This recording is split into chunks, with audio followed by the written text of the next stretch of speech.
automation via algorithms and AI, it all relies on data, which means you kind of go in circles. Like they feed you what they know has worked well with the most people in the past, right?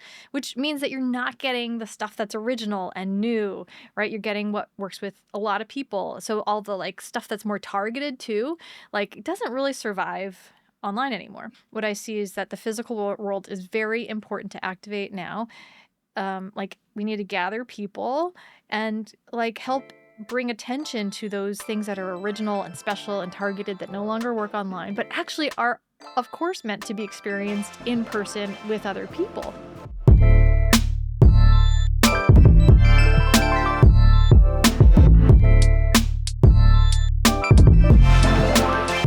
See, I wanted to start a podcast because my real dream in life was doing WFAN's afternoon drive sports radio talk show. Like that's always what I wanted to do. That's cool. And so you could have done it. You'd be great at it. I actually would have been pretty good at it if I say so myself.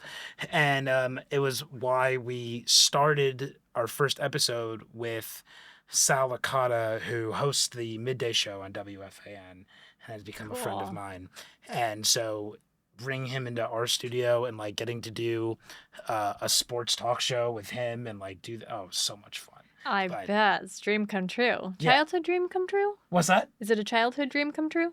Yes. There are a lot of things that have happened over the last 5 years that if you told 10-year-old Steve that he'd be working for the Mets and, going down to spring training with WFAN and all these kinds of things, like that would have been, I was literally telling this story to my team, or not to my team. We had Syracuse grad students in from NeueHouse last week, and they were talking about their different passions and interests and how they could integrate those into their career. And when I was 14, this is a very like monumental moment in my life. My dad sat me down and explained that I had to care about something else outside of baseball. Like I had practical advice. He's like you gotta expand your interest. You gotta care about anything else.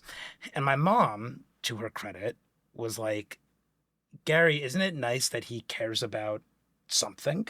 A lot of people don't care about anything. And to all my friends, everyone in my life, for the first 20 years of my life, I was the baseball guy. Yeah. And I tried to, and I didn't know what was going to come of it. But it ended up leading to all these crazy experiences and fun people that I got to meet over the years. And yeah, like it ended up being very, when I was sitting in Citi Field with their chief communications officer a couple of years ago, and suddenly knowledge that I had picked up from when I was 7 about, the old Shea Stadium was suddenly useful in my life. It was crazy. And my dad now admits that he was wrong to tell me that I should have expanded into other verticals. So many points of satisfaction in that, Oh my going God, full right? circle, proving your dad wrong. Oh my God. I like this story a lot. But and we're here because I want to interview you. We can ask each other questions. But let's start with where we are now. We're sitting in NeueHouse. Yeah. Welcome. Yeah, thank you. I'm a big fan of NeueHouse. Our company started out of NeueHouse 5 years ago. Wow. And you're the new president of NeueHouse. Are we allowed to say that? Oh yeah. Oh yeah. I'm allowed to say it. I'm in week 4. Oh, phenomenal! Congratulations. Thank you. So how did this come to be? Like why are you sitting here as president of NeueHouse right now? How did this opportunity come about? I feel like the short-term answer, and then there's the why does this fit into my life in a bigger way answer. But I think that's kind of important. So I'll say, this. I've spent most of my career, I'm going into my 20th anniversary of college, so it's like most of the 20 years have been spent in creative, cultural businesses and industries. And since business school, the task I've taken on for myself has been like figuring out how those kinds of companies can adapt for today's world and customer, right? Because the kinds of industries I like, whether it's books or fashion or art or design, tend to be really grounded in tradition and or like creating great beautiful product, but that means they often don't really have their eye on the ball as much of, how the world around them is changing. And so I've spent so much time thinking about that. Often my work has been in the digital world, and over the last 5 years, I was starting to perceive that there were some really big challenges in the digital world for those kinds of categories that I care about because the automation via algorithms and AI, it all relies on data, which means you kind of go in circles. Like they feed you what they know has worked well with the most people in the past, right?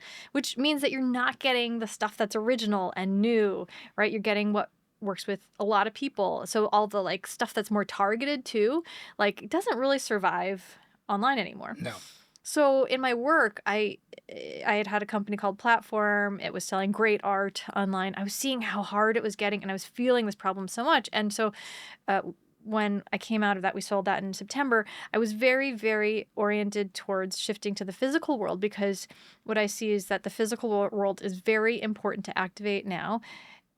Like we need to gather people and like help bring attention to those things that are original and special and targeted that no longer work online, but actually are of course meant to be experienced in person with other people, right? Whether that's like great specialty movies or like a trunk show for a great designer or a conversation about attention activism, right? Recording All. a podcast. Yeah, exactly.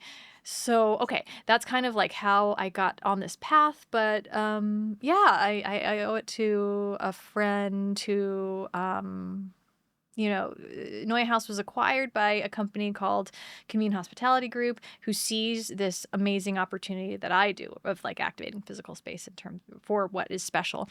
And my friend, the chief growth officer there, he and I think so similarly and have always thought that we'd work together. And so it just so happened like it was the perfect opportunity and the perfect fit. And I feel very, very lucky about it. There's no doubt that IRL, I guess, as the kids would say, or just in-person experiences, it's both having a moment, and yet I feel like it will continue to be undervalued for a long time. One of the biggest back and forths that I had with my team when we were setting up our studio was they wanted to make sure it was amenable for us to have a remote setting if we wanted someone to join virtually. And I told them, we're not doing any virtual interviews. Yeah. We're not doing, and they're like, well, what if we could get a really cool guest? It doesn't matter. Our edge is never going to be if we play who's the coolest guest we can get. That's a game that most people are set up to lose fairly quickly. Yeah. But if your edge becomes we do everything in person in real life, that's actually an edge that virtually no one, I guess NeueHouse now has to compete with us on. But we can be friendly. Yes, yeah. But and I even see it. I mean, I see it in my business meetings that my meetings in real life, when I get on a plane and go somewhere and do the meeting sitting across the table, the what's the word I'm looking for? The correlation, I suppose, between what happens out of those meetings versus the Zoom meetings, which go nowhere. Always, and sometimes it's my fault, and sometimes it's their fault, sometimes it's both faults. But compared to going somewhere and having a real interaction, I mean, it feels so trite to say. I feel like so many people have been saying this over the last many years since COVID, but I still think it's undervalued, and I still see a lot of Zooms going on that are a lot of not compelling conversations. Yeah. Okay. So many responses to what you just said. Okay. So I'm going to backtrack a little bit to like how I got here, right? And I mentioned that it was via a friend. And the friend and I had met like about a year before, and we really hit it off in real life and knew that we had this like mind meld, right? Which you really can't do nearly as well on Zoom. So there was that. But also, I think about the fact that in a world where recruiting now has a large AI component, right? And people are feeling very frustrated trying to go through the normal recruiting processes of submitting a resume, right? It's weird, the ability to make relationships with people, right? Genuine relationships, but also ones that can potentially be helpful to you. That is more important now, right? Than arguably it has been in a long time. It's the whole thing. Yeah. It's how I built our business, Hirsch Leatherwood. I'm sure it was a big part of how you built platform. It's obviously an enormous part of what the future of NeueHouse will look like.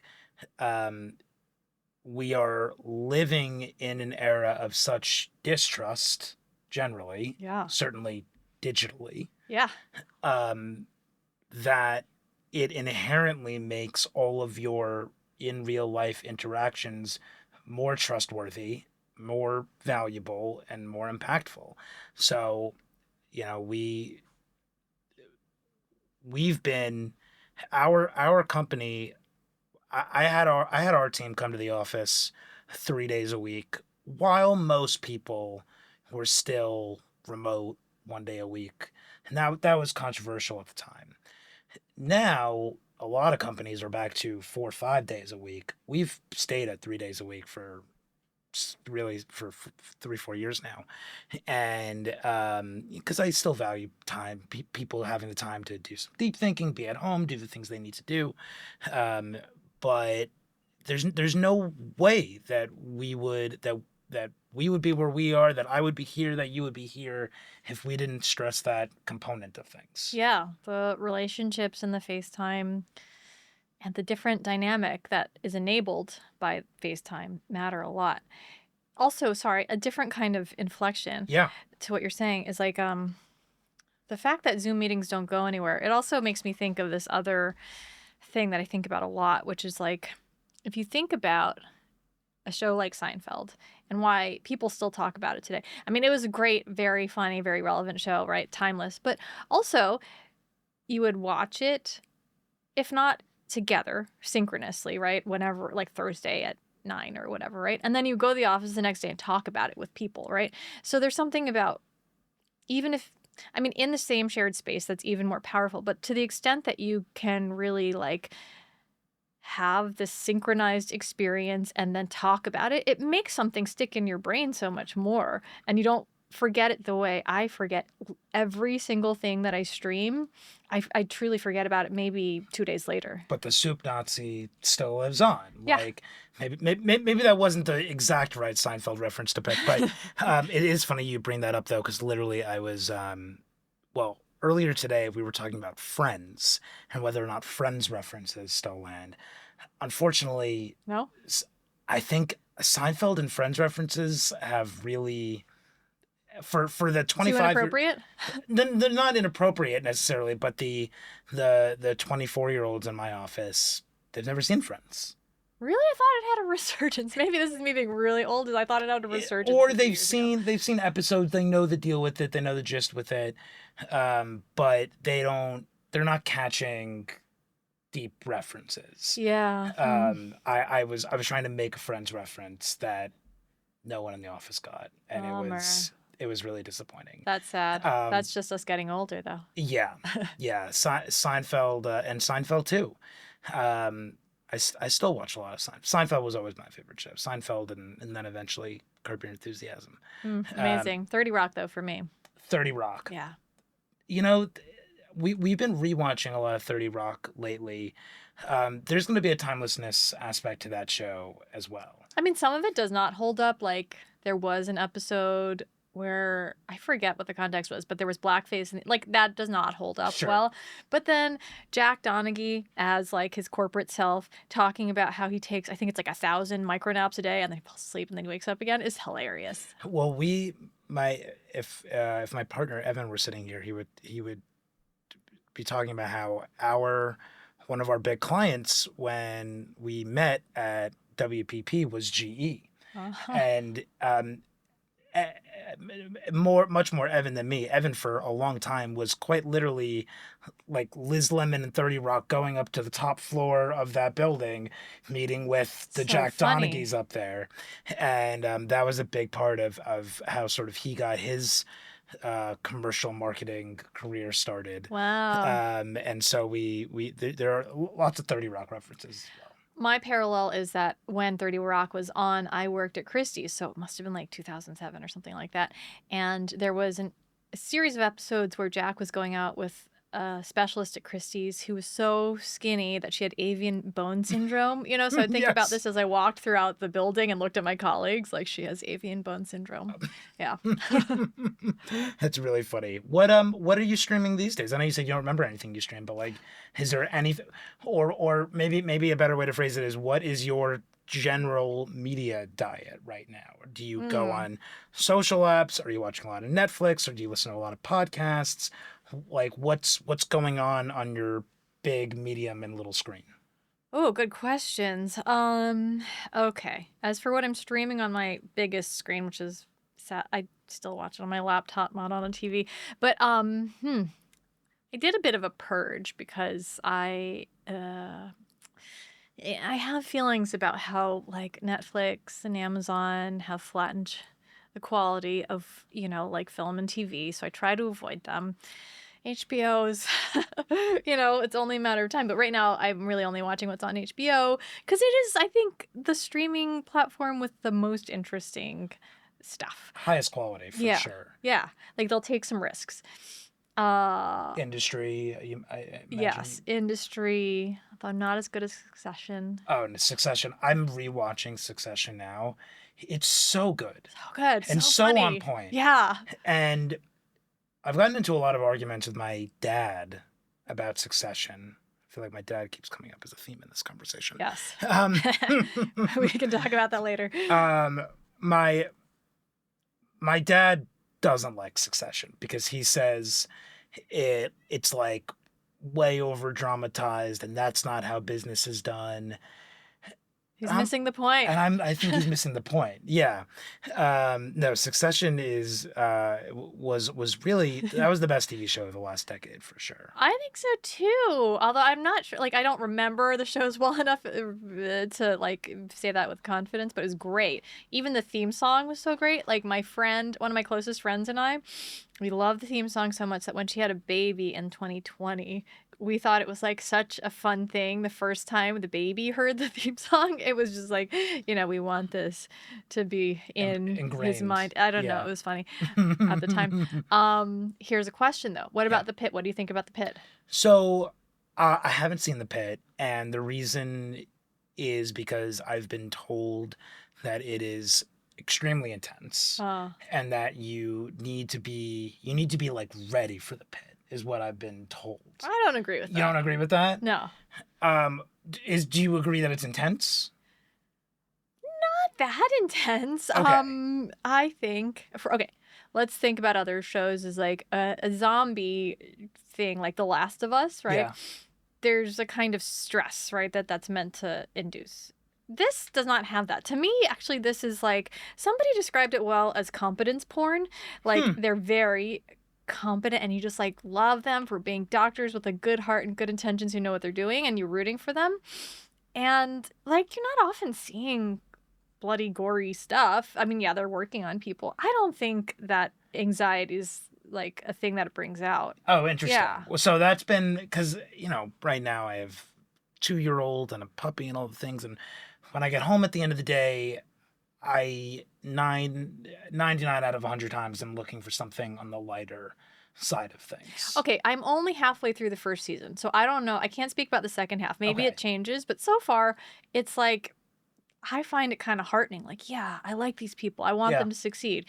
But the only thing is I kind of also think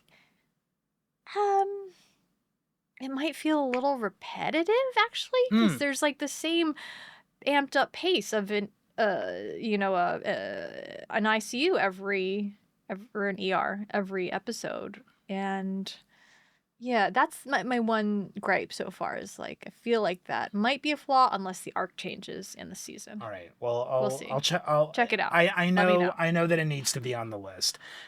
Okay. So industry, The Pit, HBO generally. Podcasts, though, I love. Yeah. What are your podcasts? I say What are you that I listening love to? podcasts, but I've actually done a kind of pulling back of my list. The one, not surprising because I was just talking to you about Freakonomics, the one that I've been most dedicated to for the longest, aside from This American Life, with it, which is just like the first before it The was even called a podcast of podcast. It podcast. was Yeah. radio, Right. right? Right. But Freakonomics, I just is so good, like so well edited, smart, etc. What's fun that I listen to? Poog. Do you know Poog? I've heard of it, but I don't know. I don't know what it Oh, is. sorry. It's not called Poog anymore. It's called Berlant and Novak now. They Okay. rebranded. Okay. But it used to be called Poog because it's Goop backwards. Oh. And they're two women who are actors, comedians, so funny and talented. And they are obsessed with wellness. And so they have this way of like being genuine friends on the podcast, and you love their relationship and their banter. And then they sneak in this like very, it's like they just want free product, right? So sometimes, and they're like unabashedly like into the free product, and Sure. they're like plugging the things that they like, and it's just very funny and like a great model for, I don't know, friendship. So, you mentioned This American Life before. I saw yesterday. Back in the day, were you into the Adnan Syed trial and all of Right, that? the first season of Serial. Right. I saw yesterday that his conviction was reinstated after it had been Whoa. overturned. I feel like that has gone in a lot of different directions over the years. Yeah. Do you have an opinion on that story? I came out of it and I didn't want to have an opinion because it's a real person's life, Yeah. and I don't want to decide that they're guilty. It's like it felt too much of an emotional burden, too unfair to him.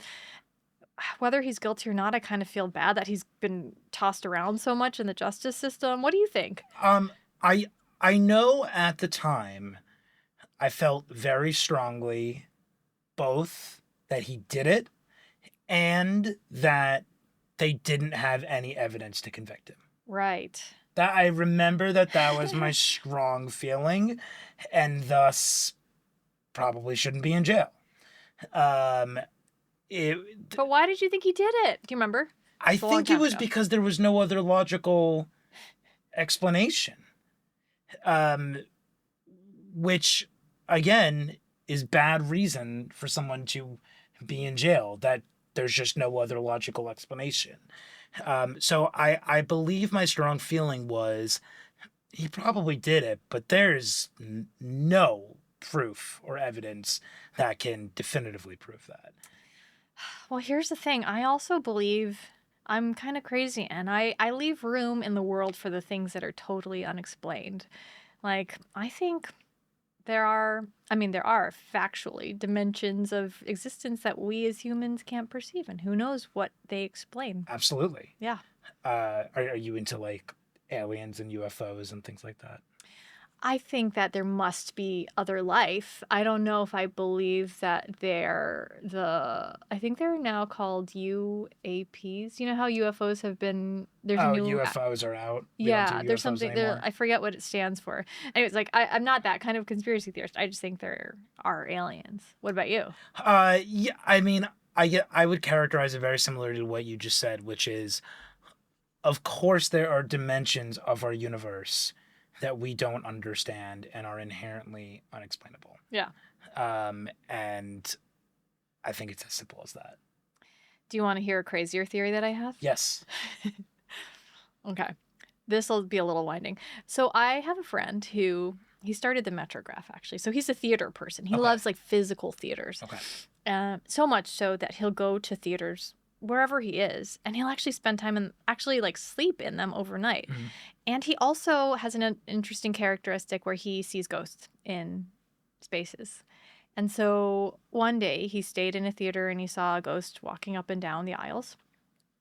And I was like, why do you think that ghosts just do the same thing over and over and over again? Why does that make any sense? Like, so I came up with this theory that combines two things. One is that there are these many other dimensions of existence, right? I think like there might be 12 or 13 that like are built into physics models, right? And we don't know what they are. And also the concept that time, ugh, I hope I'm not getting this wrong, but time is like flat circle, whatever. Like, everything kind of exists all at once, has Yes. happened, will happen, Yep. whatever. And so maybe through those other dimensions, some people can tap into other points in time. And just that's maybe why they see the same thing repeating, because it's that point in time that they're seeing over and over and over again. Oh, Maybe. interesting. I don't know. There could be some credence to that. There's a lot there's a lot in our world that I don't understand. History certainly keeps repeating itself over and over and over again. It does. Um, I like what is you like when I look at the news these days and the media and we're talking about content, and you mentioned before about Netflix and Amazon flatlining the quality of a lot of content. I'm so sick of the phone and everything that comes on the phone. Are you like I'm glued to it all the time, but I'm getting to my breaking point with the phone. Yeah, you're not the only one. I mean, there are all these, I think, particularly young people, and that makes me happy, are getting like bricks and things, right, in the same spirit. But then on the other hand, we have the people with the friend necklace trying to get us to like live with technology, right? I'm on the side of not even a brick. Like, I think we should just push ourselves to try to be disciplined. Not that that's easy, right? But I think it's quite clear that our devices at this point are really for delivery of kind of generic stuff conveniently, right? Order Yes. toilet paper on Amazon with 2 clicks.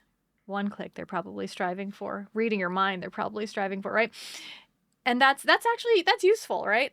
But it is not the place to discover like an amazing meal or shirt or movie or even concept, right? Right. Like, and so I feel like if you think about it that way, it becomes much easier to be like, okay, I have this functional thing, I'm doing it on my phone, but like as I'm scrolling around, it's just boring junk, and maybe I want to read a book instead, or just like do something else, anything else, spend Anything time with your else? dog. I feel like I feel like I've tapped through my algorithm.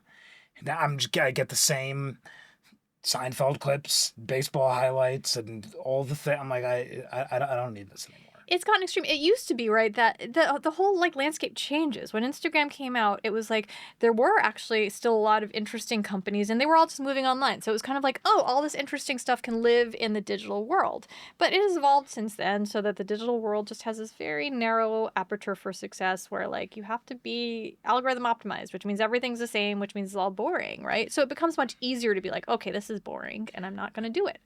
So speaking of making in real life experiences not boring, what as you look towards the future of NeueHouse, what does 2026 look like from a NeueHouse standpoint?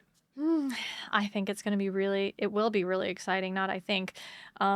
It's been so everything I've talked about, right, is really feeding into this, right? Um, we're s- we're so committed to being analog and to having a perspective on creating space for what's really good and worth spending your time going to a physical space for, and having a perspective on what is worth spending your time on, right? So that's a kind of, I think, different and more honed perspective than maybe in past versions of NeueHouse, right? Like it's a little bit like being an editor at a magazine who decides like what your focus is going to be, and some of that's Right. subjective, right? And so I'm really pleased that as I've been going out and talking to people um, who run great companies, or their movie studios or fashion houses or whatever, they all kind of get that if there's a physical space and if there's a real perspective and everything here is really good and they'll be in good company, right? They're on board. And that's very exciting, right? There's a lot of momentum. But to bring that to life a little bit, like there are 3 kinds of buckets that will be the consumer facing part of what we do, the Yeah. events. One is the future of business. And so, for example, like we'll have very accomplished professionals, like CEOs of companies come, like companies that everybody knows, come to do one-on-one sessions with members here. That's one kind of example. We'll do events on the future of society. Yesterday, we did an event with the kind of leading figure in the attention activism movement. We were Hmm. talking about a lot of the same concepts of like, we must figure out how we each put into practice this desire to reclaim our attentions, right? So, trying to talk about the topics that are really relevant to us, but I think that not all of us, like sometimes we feel like we think these things in isolation and we don't know how to come together to talk about them. So I want to create the space for people to gather to talk and decide on how we tackle a lot of difficult stuff in the world today. Um, I spent a lot of lunches at NeueHouse back in the day. Is the food and the menu and that kind of stuff under your purview and an Yeah. element of the experience? Yes, actually, that kind of falls a little in the camp of the kind of future of creativity and culture. Like overarching all of this is the notion that like this is a place to create and also to discover. So discovery is a really fun thing to enable, and that will also appear in the menu. We're working out how to create something that's really distinctive and yummy, and I don't know. I can't talk about it too much. Okay, Actually, but it's in the works. when it comes to tasting and Uh, testing, yeah. if I could be involved with that, that Oh, would be yeah. phenomenal. Oh, yeah. All Uh-huh. right, so Uh-huh. that would be Noted. great. Uh-huh. Okay, so that and you mentioned you've sort of gotten started on these events. You had, who was the name of the guy of the attention? Oh, Graham Um, Burnett. Graham Burnett. Look Okay. him up. Look him and his organization, the Institute for Sustained Attention, up. He came out with a book called Intensity just recently. It's very, very talked about amongst a lot of prominent people across disciplines. And, he's really trying to do what we're trying to do, which is start a movement Yeah. to engage with the real world and the stuff that actually matters to humans. And so I mentioned earlier that my company, we started in NeueHouse and then we got a little bigger and we decided to go get our own space. But in your mind, is NeueHouse, is it really more dedicated to individuals and professionals looking to build their community around them? Is there an element of still bringing in fuller, more robust teams in? How do you think about that? Um, that's a good question. The way I think about NeueHouse today, well, that hits on the kind of creation element of what we're talking about. Hmm. The way that we think about filling our workspace, and it's many floors of workspace here that a lot of people don't know about, but is we want companies that really are moving the needle and doing something that's original, right? It's like kind of along it all is very consistent. It's like, how do we support what is actually original in a world that otherwise like is kind of suppressing, suffocating Yeah. that. So some of those people are still like individuals upstairs who are solopreneurs. And then we have, our biggest tenants, like 50, a business of 50 people upstairs, right? Probably not bigger than that. We're just not set up for that. And, I think it's a more dynamic community when it is small, mid-sized businesses. And frankly, small, mid-sized businesses are just more aligned with the kind of like diversity of thought and opinion that we look for here. Um, I guess I was going to ask about general, um, adv- things you wish you knew about when you were. We have a lot of Gen Zers in our office, a lot of younger rising professionals who engage with a lot of our content.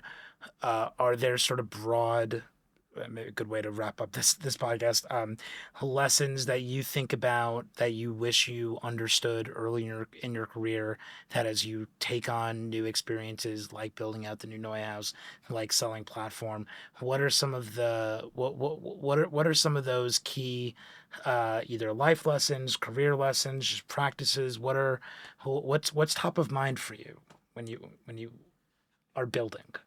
I hope this is not like a cop out answer because I don't know.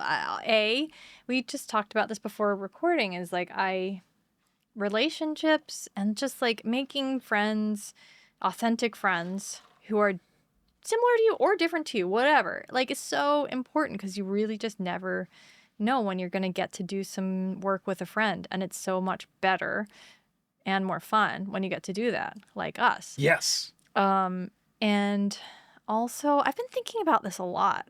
I think this is like a thing that it struck me when I turned 40, which was a couple years ago, is like there's really not just like a goal, what you work towards, what you aspire towards is always changing, whether because the world makes it change or just because life is long and. I've had this is literally over the last like couple of weeks that I've been having this epiphany of the metaphor that I use most often with my team in terms of um, advancing professionally is going up the mountain. Let's keep going up the mountain. Let's keep getting to the next level. Let's keep going, to the next thing. But I think, particularly as 5 years into this company that we've built, and you see the ups and the downs and the ups again and the downs again. Um, I don't know. I don't know what the right geographical metaphor is to describe it, but I have realized sometimes that looking at things like going up the mountain makes it feel that much worse when you take a step down, when the reality is that's a part of the journey. And so I've been rethinking this metaphor a bit of, yes, going up the mountain and continuing to improve and advance in our careers and all those things, but also instead of hoping that setbacks don't happen and hoping that bad things don't happen along the way, how do you put yourself in a mindset to be able to navigate those when they do happen and not feel as if it's some big step down? It's just the next part of the journey. Can I build on that a little bit? Please. Because I think right now there are a lot of people who are having a hard time professionally, right? The landscape of jobs is changing so fast. And frankly, like it is shrinking in some ways, and which means a lot of people are displaced. And so it's one thing to have a mindset of being prepared for that, but it's another thing to also feel like you can talk about it in an honest way. Like, I think we live in a culture where, particularly because of social media, you have to spin or expected to spin things into a positive, right? Like you chose to take time off to like, reevaluate. Sometimes you didn't choose, and that's okay, especially when there is like a big structural change happening. And I think that it helps people to come together with others who are in the same boat, but you can't do that unless you're kind of honest about it. And I wish that our culture were more permissive of that honesty, and hope that people can do that. I think that's a good note to end on. Yeah. Thanks, Bettina. Appreciate the conversation. Thank you.